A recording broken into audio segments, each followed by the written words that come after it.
It's your weekly rundown with VegasOdds.com. I'm Matt Brown. Hope you had a good Juneteenth and Father's Day weekend, and we had so many sports converging over the past week. We have a lot to get to, and we'll start with the NBA, the conference semifinal round that just concluded over the past weekend. 2 Game 7s, and that is what playoff basketball is all about. Giannis Antetokounmpo and the Milwaukee Bucks defeated the Brooklyn Nets with Kevin Durant scoring 48 points in a Game 7 that went to overtime. The Nets eventually fell to the Milwaukee Bucks, who now move to the conference semifinals against Trae Young and the Atlanta Hawks, who were able to overcome Joel Embiid and the Philadelphia 76ers in another great Game 7. The offensive struggles for the Sixers star Ben Simmons has been the hot topic following that series, as the number 1 seeded team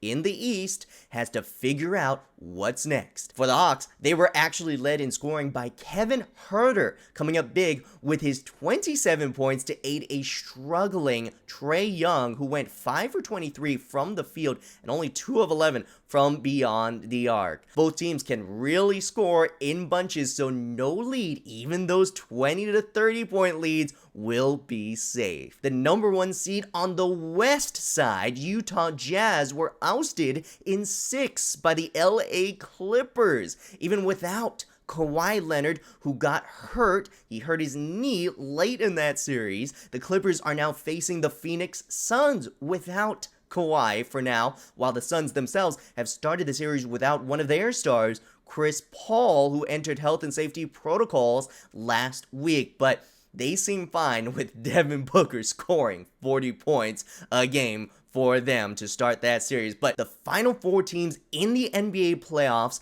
this year are all franchises that are very hungry for a title. 2 of them haven't won a championship since the NBA-ABA merger in 1976, and the other 2 haven't won a championship at all. Okay, now to playoff hockey, which I think has gotten a bad rap recently thanks to certain officiating. Both series reached a 2-2 tie, so it's been very competitive. And I'll start with the New York Islanders taking on the Tampa Bay Lightning. The Islanders have had to cling on to a 3-2 lead in that Game 4 in the final seconds of the game, but Tampa Bay had one last shot from Ryan McDonough, who made a spectacular spinorama attempt to get the puck past the goalie, and somehow inexplicably was blocked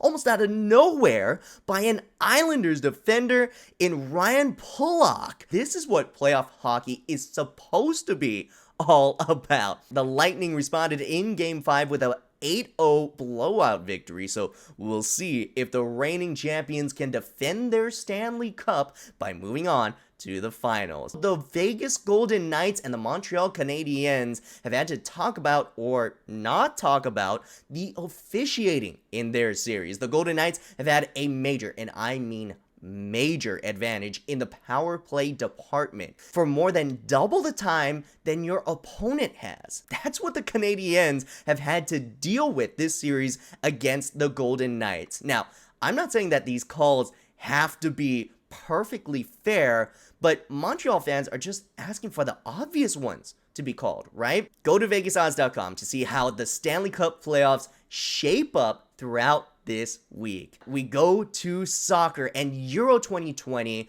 where the entire world is kind of going behind one country and one team. Over a week ago, Christian Eriksen of Denmark collapsed on the field due to a reported cardiac arrest. Eriksen has been recovering at home after being released from a hospital that did a successful operation on him, while his team has had to carry on without him.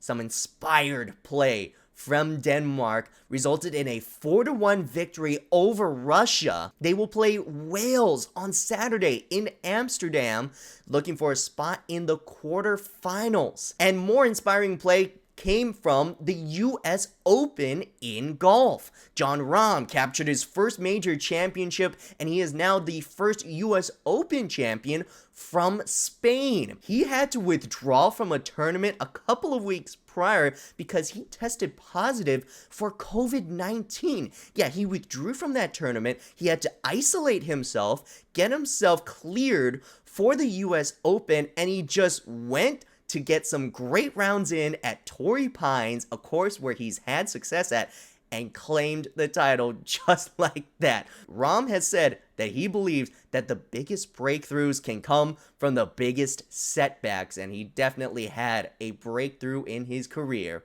right here. Let's move on to American football in the NFL with a different announcement of sorts. Karl Nassir, a defensive end for the Las Vegas Raiders, came out publicly through an Instagram video saying he's gay. This is historic for football, right? But also another big chapter in Nassib's personal story. This is a former walk-on at Penn State, earning a spot in the starting lineup the hard way, and eventually being drafted into the NFL in the 3rd round by the Cleveland Browns. This announcement has had that appropriate timing, right, since it's Pride Month, and hopefully it helps other athletes who are out there to come out as well. Happy for Nassib to be comfortable with himself enough to open up. Happy that he immediately made a $100,000 donation to the Trevor Project, which helps with suicide prevention in the LGBTQ communities, and I'm happy to hear that his teammates and coaches have already supported him throughout this process. Now let's move on and let's talk baseball. As you could say, we've hit a new chapter in this 2021 season. The MLB has enforced a crackdown of illegal substances being used by pitchers to try to solve an issue that has been growing kind of exponentially this year. Sticky substances have been used by pitchers to get increased spin on a regular basis for baseballs to really get pitches by hitters, making their pitches as unhittable as ever. Strikeouts are hitting record highs league-wide, and umpires have been instructed to now inspect pitchers on a regular basis every time they come out for foreign substances. If a player is caught with something illegal, they'll be ejected and suspended for 10 days, right? We're 2 months into the season, and a significant change has been made and brought upon the players. Even position players could be checked if they seem suspicious around the pitcher. It's going to take some getting used to, but hopefully better baseball will come from it. Well, that's all for me this week. You've always got us at VegasOdds.com for all the latest sports news and betting updates. For now, I'm Matt Brown, and we'll see you next time.